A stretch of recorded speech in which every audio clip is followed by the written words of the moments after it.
Um, ever since that last accident, just r- random bouts of nausea and sometimes wonderful stomach evacuation. Are you in a hotel? No, no. Oh, well, it looked like a suitcase, and I can't clearly see the artwork, so couldn't tell if it was personal or not. But it is what it is, man. What's up? um, Nothing much, man.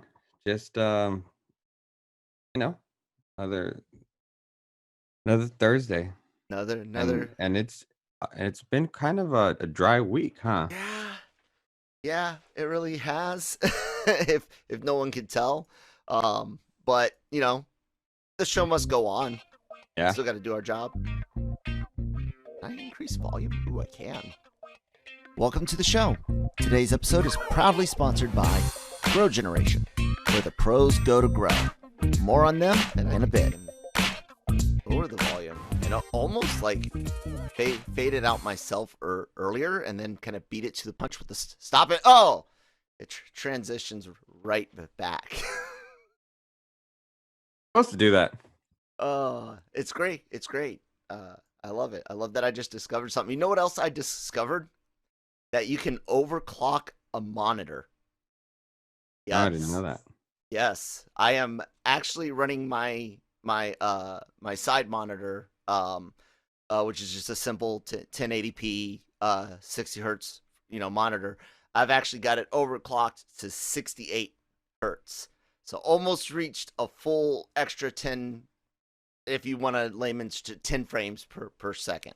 It makes the colors a little bit richer, draws power a little warmer, but yeah, it was weird. I saw someone mention it online and tried it out because it's funny on my primary monitor's 144 hertz refresh rate. It's a gaming monitor from Asus, and it's real nice. It's got freaking G-Sync, and it runs so smooth. Like, you've never seen a pointer runs so smooth as you do on something 120, 140 plus hertz. And then when you go over to grab something from the other monitor, it all of a sudden looks like your mouse is dragging through mud. I don't know how else to explain it other than first world problem. Sounds like it. Oh man. Yeah, it's been a relatively dry week. Everyone's pretty much eyes on Wednesday. What's going to happen with Loki? There was a little featurette yesterday that Hmm. came out. Um, Showed nothing really too new, but gave us some of the actors speaking. Of course, it's fed lines and the hype train, the stuff that comes out during press things like this. But I do think that it's starting to build more on its mystery. The last couple of uh for lack of a better word, TV spots. I don't know what you call something that's a streaming thing that they release on Twitter first, but we'll go with TV spot. Hmm. The last few have, while I think early on it focused on it's Loki, like, hey everyone, Tom Hiddleston, your favorite Marvel villain. Maybe you like Thanos more, but usually most people really like Loki. And now the last few, they've really dug into the mystery aspect of what's going on, what's in each timeline. We know there's multiple Lokis. If you've seen any trailer breakdowns, there's clearly two Lokis in once now. We know it's possible that it's just him splitting himself, but we know that he is one of many variants. So that's how some people think we're going to end up with the female Loki and some other really cool things. Um, I know you weren't impressed with the landing of the last two shows, man. How are you feeling about Loki right now? A week out? Um, I haven't seen enough of it to really judge it. I'm gonna have to wait and see it. I, well, WandaVision was good. Problem is that we held it up a little too high Hmm. with the expectations of what it was gonna contain, and then Falcon and the Winter Soldier was great, but you know, the how I feel about that, some of the aspects that we talked on the Marvel podcast, but they're good, and for Marvel Studios' first run at TV, you know, they're fantastic. Now it gets a little bit more complicated because now we're dealing with time travel. Now we're Yeah. dealing with continuity issues that can come up, which I doubt they'll have them, but it could, and then what it does to maybe set some things up for the future. Finally, finally, we'll see some things that go forward because everything seems to be stuck in the past. Yeah. Um, Stuck still in the post Infinity War saga, you know, Right. and so maybe this finally kind of breaks that mold, and we can move ahead. Yeah, And because after this, we have Black Widow and, excuse me, the Eternals, which again will both take place before and during the Infinity Saga, and immediately after. So you're right. This could be our first glimpse at something else beyond uh what was the latest Falcon and Winter Soldier, which was what, a year after or something like that, or 6 months after WandaVision, something like that. Yeah, because right now it doesn't feel like we're building to anything. It just feels like they're telling stories, which is okay. Not not no problem with it because some of these stories are things that didn't get to be told because they don't fit in feature films. But it's something that as fans we can appreciate and we can enjoy. yeah. Um, I think, like I said, the biggest issue with the first one was everyone had these huge expectations, and then the second one um suffered from some obvious editing issues, and Yeah, then it also suffered from two very politically thirsty sides that didn't quite get the extreme vision that they wanted, and instead they got something that was beautiful and awesome, and told a really good story for the most part, and they were just too, blinded by their own, oh, it didn't appease my side enough on this particular political issue. And it's like, I think it kind of addressed the very heart of a lot of things very directly in a very great way. But that's neither here nor there. This, I think, might be the first series that can truly just kind of breathe and be its own thing, because even though it's messing with time, it's messing with the time branches. So the whole point is to get back to normal, which means you could do a lot of really crazy stuff without it having a direct effect on the main timeline, all in the name of getting back to normal. And what a time for this to be coming out, talking about get back to normal, air quote, normal. um so I think this might be the first show that might get some universal, I won't necessarily say praise, but there won't be any major detractors. I think this has that potential, just simply because of what it is. Yeah, because it has the potential of being like a Legends of Tomorrow, where it gets so wacky and so out of place because of the time differences and time jumps and things like that, where you can start being okay with certain things just being weird, and then you're not gonna a lot of people aren't going to hate on Loki. That Yeah. just because it's a little bit different. It's a little bit lighter, a lot Mm-hmm. lighter actually. It should be a Exactly. lot lighter than the other two shows, and I think um we haven't had that in a while with Marvel, like a lighter tone show or film. Yeah, I mean, And- Far From Home was, right after Endgame, but you're right, before Endgame, it's freaking Endgame and Infinity War and um Ant-Man and the Wasp. you That's know. probably the last thing that was a little bit lighter than the Yeah. rest of them. So Because even Captain Marvel, you could say, yeah, it's kind of lighter and funnier because of the 90s tone, but it has some issues that I kind of look at it oddly. It's not like I hate it. yeah. I don't hate it. I actually, it's one of the few movies that for me's always just remained exactly where it's at every time I've watched it, and that's hard for a movie to do, you know, especially like a modern movie to not kind of slip a little bit. Um, I watched Thor Ragnarok for our Marvel show, which will be going up later on today as well, in preparation for Loki. And believe it or not, I think the Infinity War saga, the additional Avengers films and things that Loki and Thor appear in, benefited the first two Thor movies, while I actually think it kind of hurt Ragnarok a bit. No joke. After having been able to absorb the Infinity Saga in its entirety a couple of times in the last few years, I think I've watched them all twice. I think I did it once going to Infinity War, and then I did it again going to Endgame.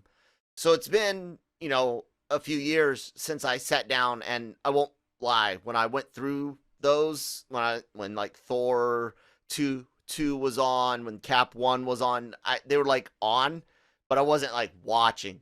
So it's been a while since I really watched those movies, but I've seen Infinity War and not Ragnarok, Endgame and Civil War many times since besides that.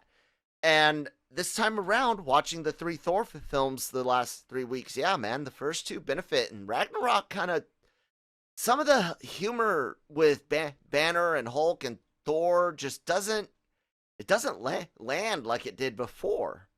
I don't know why. It happens, man.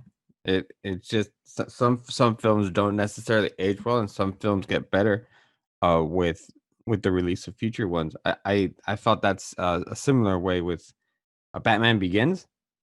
I Mm-hmm. didn't necessarily appreciate it for what it was until Dark Knight Rises, and then I was like, "Oh, Batman Begins was actually really good." And of course, for me, The Dark Knight is one of my top superhero films of all time. But I didn't appreciate the first one until I saw the third one. I can get that. Yeah. It's, you know, I get that way with actors too, where some actor will be in a movie and I just won't like them in that role, or I won't like that movie, and it just ruins the whole thing for me from there on out. I have no idea why, but I can't stand Helena Bonham Carter. Can't stand her. I hate watching movies with her in it. She grates on my nerves every time I see her face. I don't know why. I love Fight Club. Hate every time Marla's on screen. Um, the King's Speech. Love it. Oh God, it's terrible that she's in it. Ah, that's kind of strange. It is. I don't know how to explain. My wife is the same with God. I think it's Tom Cruise. She doesn't want to watch anything with him in it anymore. Like ever. Like she had never seen Top Gun. It took me forever to get her to watch Top Gun, and she's like, "That was stupid." And I was like, "You're What? stupid." Actually, my girlfriend's the same way with Tom Cruise, man. Oh So, man. I don't know. It must be something. Uh, I guess I don't know. I That mean, is very he's strange. short and into that cult thing, but you know, whatever. Yeah, well, I put his personal life aside, but I respect the fact that he's so Oh yeah, um he's dedicated so to his craft. passionate about his own stunts and doing work. And you remember his little COVID rant when people broke protocols? Yeah, That was but to be fair, he was wearing a mask that actually had exhale valves, so that meant every time he exhaled, that mask didn't filter jack. It lit the air out. So The Did thing, he? so the thing about that is most masks didn't necessarily weren't actually the best, but Right. everyone did their part in participating and making sure that they did what they could, because some people just didn't wear it or just didn't care, and now we're getting out of it. So that's all that's going to be part of our dark ages. The dark, Mm. the time So here's something time of fun. the So empire. last night at our local watering hole, Mm-hmm. uh we we we talked about, we bullshit about all kinds of different things, and Yeah. so we sometimes bring up things that can trigger people just for fun. Well, yeah, because what else are you gonna Yeah. talk about at the bar? So I decided to bring up something that would probably be an unpopular opinion, but one that I full-heartedly believe. Um, Will Smith is a better actor than Keanu Reeves. Yeah. I agree. Yeah. I have no issues with that whatsoever. Because the thing about both of them is that they're both like a type actor Mm-hmm. where you're gonna basically get the same character every time. If you really think about it, like a Keanu Reeves range is like The Matrix and Bill and Ted. There is no and there's no substance in between. He did a movie on Netflix. Yeah. That's on Netflix. I forgot what it's called, where he's a typical suburban Mm-hmm. husband dad, and he gets kidnapped by two girls. Yeah. I think it's called knock or something like that. Knocked, yeah, something like it was horrible. Like I was like, Keanu, like stick to John Wick, please. Don't don't do things like this. Constantine is pretty much the same thing Mm-hmm. as the Matrix and things like that, and it's just so bland at times. But we love John Wick, right? So Yeah. Of that's course. okay. Yeah, and then but yeah, that was one of our topics, and it was kind of weird to bring up. I think um in my mind, Smith has been cheated from his Oscar a couple times. At least a supporting actor Oscar once or twice, and definitely a leading role Oscar a couple of times. When is And that? what Pursuit of Happiness, the year Forrest Whitaker won for Idi Amin, both deserved an Oscar, but so did Will Smith. Is my point. Like that, Mm, if those movies had come out at different times, but it was Whitaker. I think the Academy looked at had already paid his dues, and I guess mhm, they thought Smith would have another chance. And he tried with that 7 pounds, the one where he eventually ends up sacrificing himself to give up organs for other people and stuff. And but that didn't pan out. Uh, and I honestly think he did really God dang it, a really good job in I Am Legend. oh, I love I Am Legend. Yeah. To carry that movie by yourself with a dog, um, the scene with the mannequins and he's crying and yeah, man, Smith is a phenomenal. Not to take away from Reeves, he's fun, but Smith is a phenomenal actor. Well, I mean, WB wanted to cast him as Superman at one point, Yeah, and he said, "Hell no." that is, that I'm glad that the person that's on it is on it, because I think if Warner Brothers had put one of their lackeys on it, it would be Black Kal-El in Smallville, somehow Mhm, contemporary versus a uniquely Black and or African American, depending on how they phrase it, word it, universes, but still a Black Superman that is his own House of L, or House of Zod. They got that one character that's from Zod's family out there, but they're going with the Earth two. Is it? Earth 2, yeah. Yeah, the Calvin something, Calvin, not hair, Calvin something. Anyways, they're going with that which is good, because you don't need to ride the coattails of someone else when you've got great characters already out there. Don't be afraid to use your great characters that exist. You And see, 15 years ago, Warner Brothers would have been too scared to oh do yeah, the Earth 2 and would have, like I said, we would have just had a Will Smith or a Michael B. Jordan as Kal-El in Smallville. you see my yeah, Val Zod is the one that they want to use. That's him. My issue with the whole thing is you can't even get regular Superman right. Yeah. I do not trust you right now to get Val Zod right. Oh. So that's always my problem. It's not the fact that I don't want a black Superman. Is I just want to get Superman right first, because if you can't get regular Superman right, I do not trust you with getting another character, especially. And that's the thing, is that I hold minority characters higher, I not high. I don't I I want to protect them more, because they only come around so often. Because if then they don't work in a one movie or one TV series, it's like, well, see, it didn't work. Nobody liked it. It's like nobody liked it because you did a shit job at bringing him to life. That's why.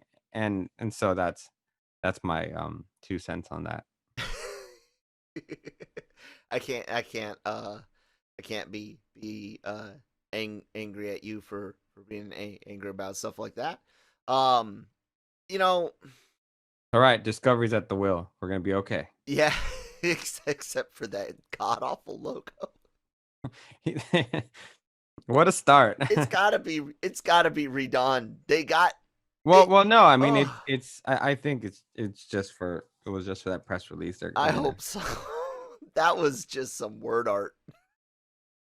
I could do that right now with Open Office or Libre Office or Office Libre, whatever. What is it that I use? Oh wait, I haven't reinstalled it yet. I recently got a new hard drive and fresh install of Windows in. So but anyways, yeah, I could do that. I could do that stuff myself, just like I'm able to do this transition to an ad myself. Grow Generation, where the pros go to grow. For all of your cultivation needs, Grow Generation has the right products, service and staff to make your grow successful. Go to www.growgeneration.com, where the pros go to grow. I'm a big kid, look what I can do. Oh man. You said you watched Full Metal Jacket for the first time a few weeks ago, right? Yeah. Yeah. How creepy was it there at the end when they're all singing the Mickey Mouse Club song? It was interesting because you're putting in our soldiers who are you see them go through all kinds of situations, from training all the way through actual combat, and then it's all kind of for that conglomerate of coming back home to America, and they're singing, and they're all walking, singing around, the Mickey Mouse song. Yeah, it is. It was very creepy because it's very robotic and very lacking of joy and just dark. And yeah, it was a very good scene.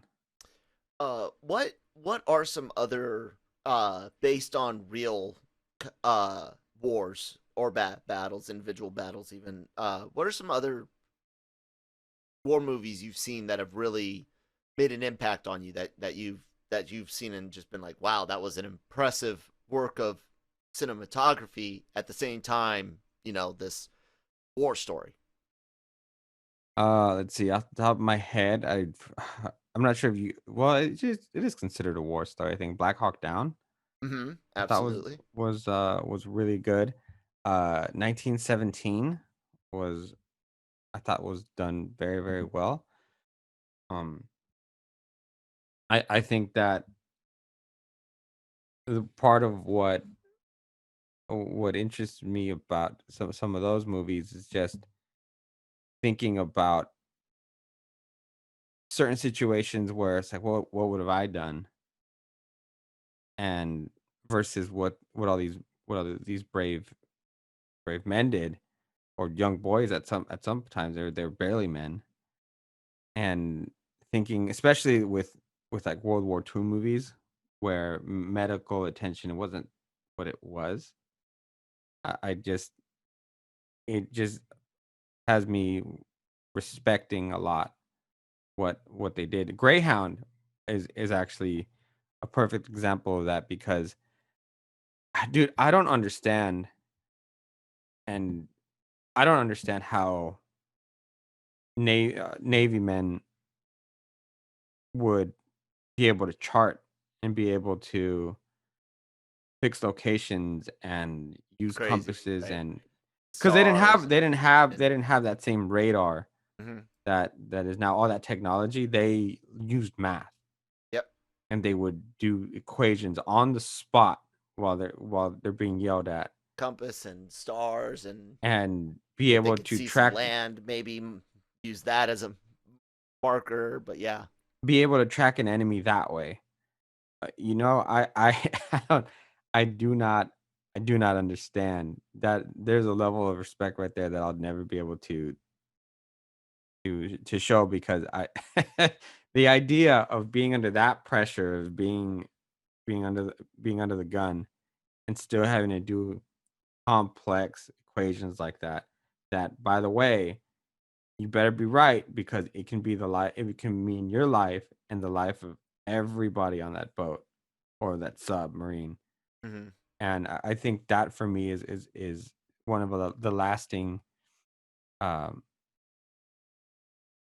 the lasting thoughts that I always have is the not to say that current army, current um armed force members aren't smart, but geez, these guys in the oh past. no doubt. I can tell you from inside. We've all gotten super dependent on GPS. Map reading was something that was still heavily taught when I first got in, but by 5 10 years in,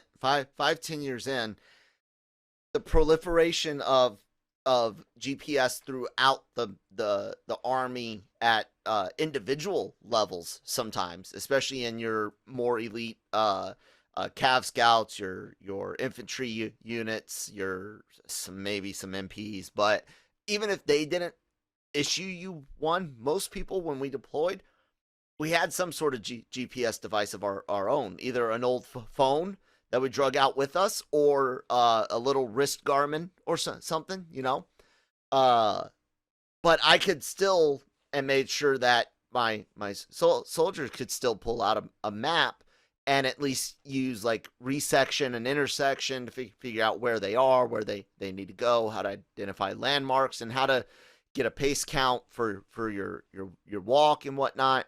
The very very very basics. But you're absolutely right. Today, I don't know for certain, but I highly doubt that much manual aiming is taught at a lot of the artillery schools, because I don't even know how much of the modern equipment can be manually aimed. Like, Hmm. the munitions themselves have trackers and rely on satellite or GPS or laser, optical technology for a target that's painted.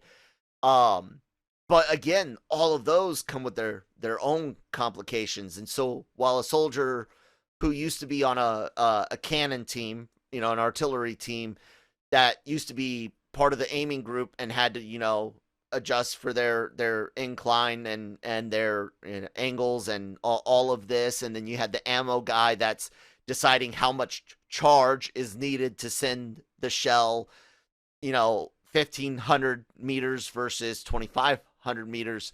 Well, a lot of that's done automatically now. Those same soldiers have now had to learn how to troubleshoot the computer hardware and the software that does that job for them.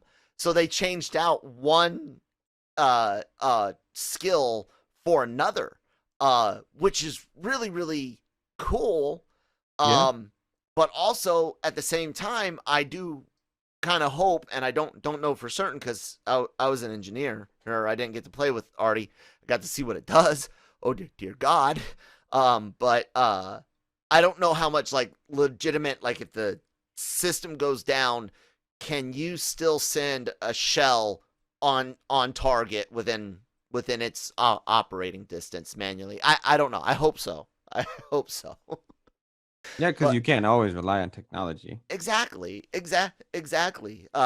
Anything that's one of the craziest things that I think people take for granted is just how unsafe our world really is. People don't pay too much attention to the solar cycles, the solar storms when they're at their height every 11 years or whatever it is.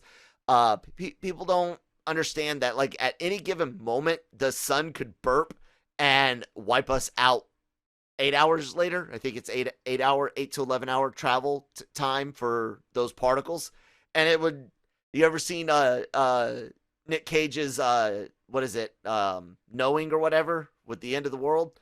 It's a solar flare comes and hits Earth, literally strips the magnetic sphere and irradiates the planet and ignites the atmosphere on fire, kills the planet, gone. Wow. And that's 100% legit way this planet could go, and you're only gonna get a couple hours notice, man. It's crazy. That's why, we talked about sci-fi technology and how us geeks, when we became, physicists, scientists, chemists, and all that, we basically took all the fun shit we liked in Star Wars and Star Trek and worked our ass off to make it real. So we've got, our touchscreen phones, and we've got wireless video communications. Here we are, 1,000+ miles apart, doing this show. But we've kind of reached a stagnation to where it's like we're out of new ideas, and all we're seeing is just more efficient ways of doing what we already can do. Yeah, I agree. I have to agree with you there. So, but it's been a dry week, and I don't want to keep the dryness going. So I want to plug a few things. Let the audience go about their day. I want to say, hold on, let me check the schedule before I talk about the anime show, because Funimation has this horrible thing of not being able to say whether or not something's coming out, even the day that it's supposed to come out, and then it will come out that day. And as of right now, Dr. Stone is not on the schedule, but we'll see. Anime-Versal Reviews, usually out on Saturdays. Check it out. We might be doing our midnight run if we don't have Dr. Stone, which is going to be Christine and I talking about some not H word, but spicy anime. So yeah, check that out. Saturdays. Also on Sunday is the first of LRM's war movie review. Haven't got the name for the series locked down, but you guys will see it. We're reviewing Saving Private Ryan. I don't want to say reviewing. We're discussing. We are discussing Saving Private Ryan in honor of the June 6th Normandy landings during Operation Overlord. So we'll be discussing that film on Sunday. Check that out. As well as the Daily COG every Monday through Friday. And what else do we got? Marvel Multiverse Mondays, Loki Thursdays today, Thor Ragnarok, and of course the Cantina on Fridays, talking some Star Wars stuff. What will it be? I have no clue, because they have been dead silent over there since J.J. Abrams just... I mean, look, others had already said there was no plan. Ridley said there was no plan. Disney said, oh, we planned on Palpatine the whole time. Fucking Ian McDermott comes out and goes, oh, I got the call like 2 months before Star Wars Celebration. And it's like everyone has already said there's no plan. Abrams says it, and it's like dead silent over at Lucasfilm. But anyways, we'll see what happens. Manny, what do you got coming up on the interview side? Dude, I got a giveaway for today. Ah, Yeah, so thanks to our friends over at RLJE Films, which is an AMC network um, studio, we have a giveaway for Blu-rays for the film Shoplifters of the World. They're giving us 3 Blu-rays to give away, and this is directed by Stephen Kijak, with starring Helena Howard, Eller Coltrane, Elena Campures, Nick Krause, James Bohr, and Thomas Lennon, and Joe Magliano. And it's about 4 friends in 1987 who are dealing with the sudden breakup of the British band The Smiths, and they embark on a night of partying to mourn their musical loss. At the same time, some fans take over a radio station and at gunpoint force him to play nothing but Smith tracks. So with the radio station playing the soundtrack, they go on a wild journey. This is a drama comedy, and I got some copies for you. So all you got to do is kind of the same way I've been doing it on Twitter. Just follow and retweet, and then I'll get back to you if you won. there you go. For those of you that just saw my reaction, my reaction was not to any of the actors' name. It's the Smiths themselves. I cannot stand that band. My wife likes them, and I think Morrissey's one of the. Anyways. But yeah, that could be that sounds like it sounds like taking Sid and Nancy and Airheads and kind of mixing that together, and that might actually be an entertaining movie. So even though I'm not a fan of the Smiths and I might have to wear like earplugs and watch it on closed caption, that actually does sound like a really cool movie. For anyone that's never seen Sid and Nancy or seen Airheads, if you like music movies, not necessarily musicals, but stuff like Empire Records, like there's a lot of great movies that center on music culture, music industry, without being musicals, and those are pretty cool. So yeah. Social media is right down below. If you can't see us, it's because you're not on YouTube, and you should be, and you should subscribe. And if you are on YouTube, hit that subscribe button. If you're listening to us on the Genreverse Podcast Network, brought to you by LRMonline.com, where you can go every day for all of your entertainment news, needs, and opinions. Please follow us, share us with some friends and family, help us grow and deliver more of this amazing content to everyone else. Anyways, I think that's going to do it. We're all done. That's going to wrap it up, and we're out of here. Sounds We'll good. talk to you tomorrow.